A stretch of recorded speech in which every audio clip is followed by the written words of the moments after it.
Hello there, everybody, and welcome back to another Andor review here on Star Wars Lads. This week, we are going to be diving into Andor Episode 9, Nobody's Listening. Before we do so, though, please hit that like button down below and subscribe to our channel for continued Star Wars content. We're on the road to 1,000 subs. We're almost there, about 80 away.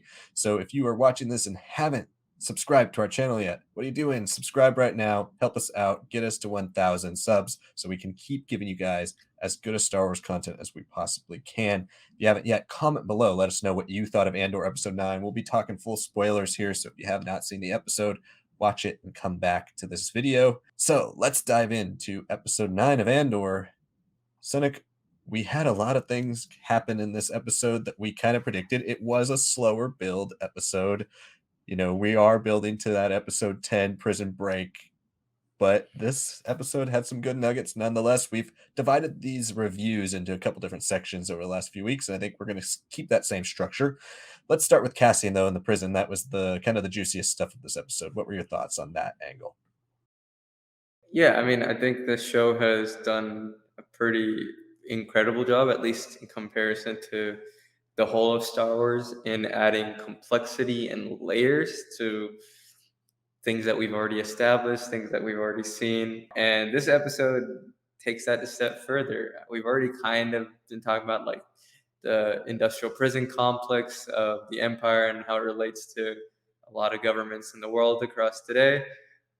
But I thought this one took a step towards reminding people that as much as there are layers and grays to Star Wars, there are good guys and there are bad guys. And the Empire was very much modeled after Nazi Germany. And that whole storyline here with the prison stuff now has become full out Gestapo and concentration camps. It was pretty, I wouldn't say shocking, but I think they hit it very hard on the nail. Like there was no way you could avoid and try to like reframe it a different way. It is very much the World War II inspiration fleshed out and made a lot more darker than what anything we've seen before.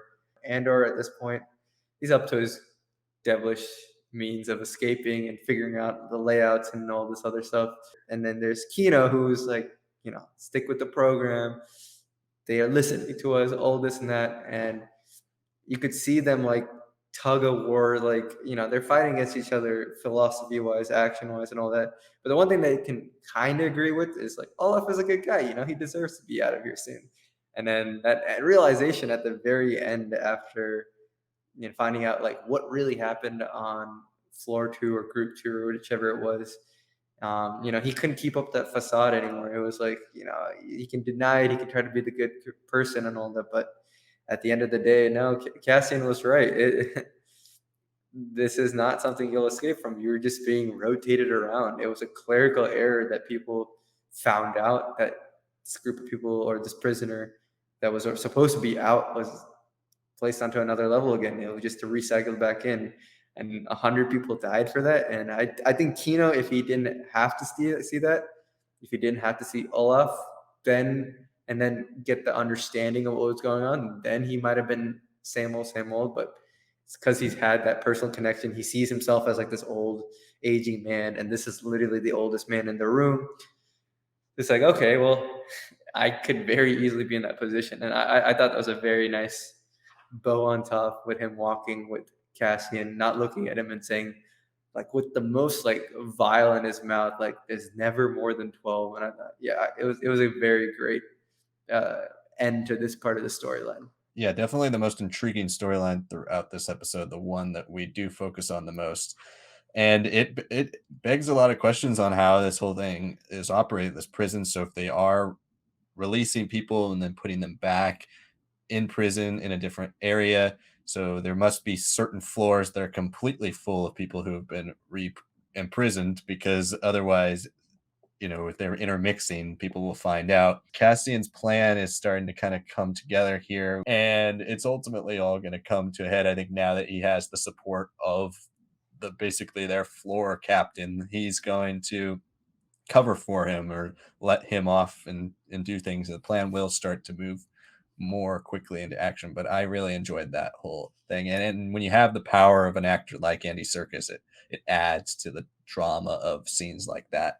I thought it all worked quite well. So then we have on the other end what we started this episode with, and was kind of mostly in the first half of this episode, and it's the ISB stuff with Dedra and Bix's interrogation, and ultimately what leads into that when Dedra returns to Coruscant.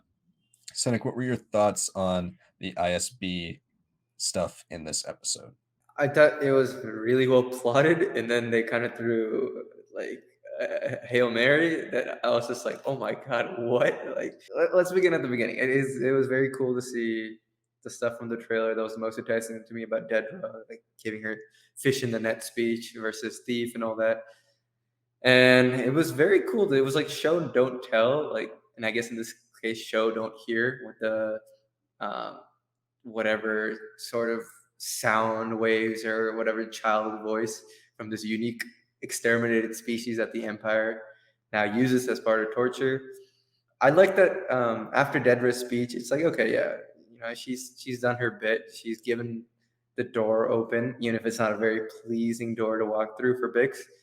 And then we have Gorks, who's just like he's just like, oh, hello. Like you don't see his face the first time he like smiles. Then when he turns around, he's got crazy eyes. He's got a creepy smile. Like it really adds to the dialogue, the monologue that he gives about like the whole thing and how it works. And then we see the camera kind of pan across as Bix is forced to listen to that sound that had basically destroyed Pack in his mind, and then we don't see it. We don't hear what it was. It's to our imagination. Yeah, I mean that all that stuff was cool. I like the little throwback to. I don't know if it's in the Force Awakens, but it's also I felt like this one lined more up with A New Hope, where Yeah. when Leia gets Leia. tortured, then you see the cut of the door and then people walking away. So that was all cool. And I'm liking how the machinations of like going up through the ISB structure, power structure between Dedra and her assistant, and working with the major. Like, it's all very cool. Blevins just out the picture. He's gone. I don't think we'll see him ever again at this point. And then there's that whole thing with Syril. That was a Hail Mary for me. That was just wow. Like I knew he was always gonna be the wild card. He's gonna be almost like a vigilante in his own way. But now it's like strangely creepy and like psychotic and romantic. Like he's got this fixation on Dedra, grabbing her by the arms, telling her that he waits for her outside the office. She's very unsettled. I mean, who wouldn't be? But it's very strange to see a clearly evil person be unsettled by someone who's just mentally ill at this point. I feel like it would be very interesting for the show to have Dedra be enticed by Syril in this like very twisted romantic way, especially if he becomes to be more useful to her and starts doing things that other Imperials around her aren't willing to do that she needs for her goals. I'm not sure if that'll fit in the next episode or if that's something that'll play out over the final 3 episodes. But I was just not expecting that. That was very strange. And again, I like seeing Syril with his mother. I love the gaslighting. I love how he played with her this time around too. It's always like humorous in a very disturbing way, but having these two come back together supposedly a month later and then just having that very creepy tension that leaves her flabbergasted was it was certainly a way to end the story for that part of the episode. Yeah, going back to Cyril's mom too, she's just the creepiest lady. Honestly, like those scenes are so uncomfortable every single time, and they work so well because they're so uncomfortable. But yeah, Cyril is now turned into this just manic crusader for what he considers justice, and it's going to be really fascinating. Where we, at the beginning of the show, it's kind of made to seem like he is going to be pitted as the opposite side of the coin for Cassian. And now he's just some psychotic person who's going to stop at nothing to try to get at Cassian because he ruined his life. And that is, I think, a better angle for Cyril because of the character traits we've seen from him. Somebody who is obsessive, but also kind of weak and kind of frail and timid and can't really command the presence that's needed to be the opposite side of the coin for somebody like Cassian. And I think that the Dedra Cyril relationship, if it ever actually does form, or at least Cyril's like angelic vision of Dedra in his mind, she can definitely use to her advantage to manipulate this guy into possibly trying to pull Cassian out or doing something that could maybe benefit her before he ultimately becomes a victim of her success and she just offs him. I think that's probably going to be kind of the angle we're going at here. But I really I thought that was an interesting angle too, and I did really enjoy the interrogation stuff. I think the way it does call back to episode 4, especially with the fact that when we see that probe droid, that interrogation droid come towards Leia with the needle, and then you cut to Vader, and it's just like you don't know what happened in there. You don't know what type of horrors Leia was subject to, and it's kind of the same thing with this headset. It's so much build up to the headset being put on, and then when it's put on her, we just see her screams, very much reminiscent of Poe in Force Awakens. That close shot of when he's getting interrogated by Kylo Ren, and then cut away, and we just have to imagine what it was like for her.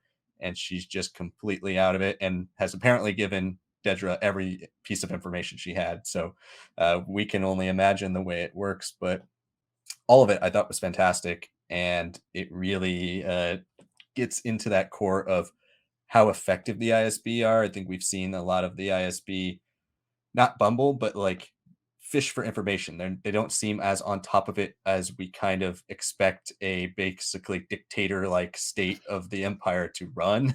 like like I mentioned a couple episodes ago, the fact that this stuff is in the media, like how do people get access to these stories of rebellion? It seems odd to me, but it's also it's nice to see that there are angles of the ISB that are extremely effective and they are as intimidating as we've been led to believe, both in canon so far, but also in 30 plus years of Legends material, where they are these like unstoppable forces of Imperial propaganda and manipulation. So I like seeing them at the top of their game, even though it's despicable and hard to watch. So then the like kind of the small part of this episode. Luthen is not in this episode at all. Usually we talk about Mon Mothma and Luthen, but Luthen's not in this episode.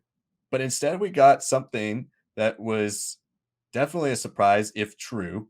We still don't really know if it's actually accurate. That Mon Mothma might be Vel's cousin, and at least she is in communication with Vel enough to know who she is.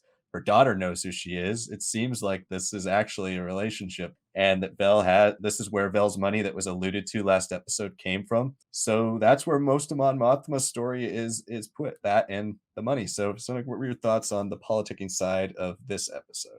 I mean, this one was more of like an add-on than a real storyline. We are working with the money and the transfer with our friend from Chandrilla, and I think that is the meatiest part compared to the Vel meeting. The Vel meeting is a lot more subtle, and I appreciated that. But the money stuff with like her now being Mon Mothma now being forced to possibly work with some thug of a banker who she doesn't respect, right? I find that very interesting because in a few short years, she's gonna be in a room with, Han Solo and treat him as a general with respect, and he's gonna show her respect, and they're gonna work together. She's gonna be with plenty of people who are former Imperials, plenty of people who are separatists, whatever they may have been, and they're all now rebels, right? And she's still not at that point of like accepting that even some of what she has to do will have to be dirty. She's still trying to play, at least in the public eye, as clean of an image as possible, even though we see her in the Senate chamber with everyone turning off their pods. Then she's got to go home, and the things that she's trying to do in secret, she can't even have some dignity there. She's already lost her dignity in the public face probably longer than she expects or believes. But now in her private life, now that she's trying to like have this one place that she has control where she can dictate the rules, she can't. Now she looks like she's going to be forced to transfer $400,000 and get a loan from a guy who isn't exactly her cup of tea. And I find that very interesting because she looks at Luthen and she doesn't like what he's doing, but she can work with that, but she can't supposedly work with this banker, which, I mean, I can't wait for the supposed interaction. It seems like this guy is skeezy, but to a degree that makes her maybe worried about her own well-being as opposed to just, oh, he's bad. I don't know. That'll be pretty interesting to see. going to the Vel stuff, like, yeah, it was we knew that she was a rich, spoiled girl. At least that's what her girlfriend was telling her. And then this episode, it's like, nope, she's that and Chandrila and related to Mon Mothma supposedly. God, I honestly I think this family's gonna just go to hell. Like someone's gonna die, like a tragic death that'll force her even closer to eventually making that final leap before the Gorman massacre. Hell, maybe her daughter becomes a political activist in the future, and she's there and she gets killed, which pushes her off the edge. I don't know. This family dynamic is all very interesting to me, and then adding Vel on top of that was bold. I don't know if I necessarily wanted a connection there, but I think it worked out quite well.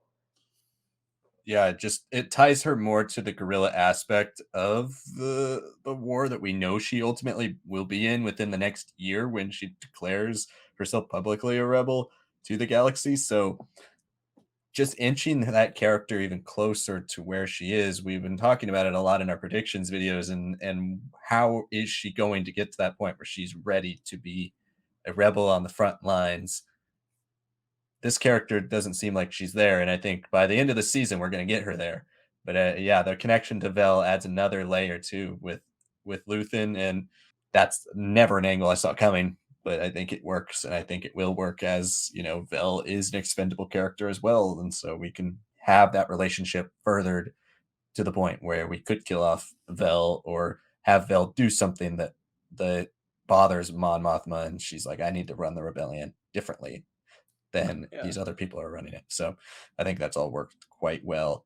And the banker stuff is going to be interesting, especially with how much the rebellion deals with criminals and crime lords. I think this banker seems to be almost pretty much a crime lord. So how does that connect? That's going to wrap it up for our review of Andor episode 9. Nobody's listening. Thank you all so much for watching. If you haven't yet, like the video down below. And like I said at the beginning, subscribe to our channel. If you haven't, we're on the road to 1,000 subs. We're almost there. So every single sub really, really counts. It's the best way for you to show us that you enjoy our content and want to see more. Comment below, let us know what you thought of Andor episode 9. And if you haven't checked out some of our other videos, we posted a lot of stuff in the last week, so you might have missed some stuff. But we had the Star Wars Lads Halloween Special 2 that came out about a week ago, and we did drop a review of Tales of the Jedi. If you've watched that show and would like to check out our thoughts for Tales of the Jedi, check that out on the channel as well. And then on Monday, we dropped our review of Death Troopers for this month's Legends Book Club, which tied into the Halloween theme of last month.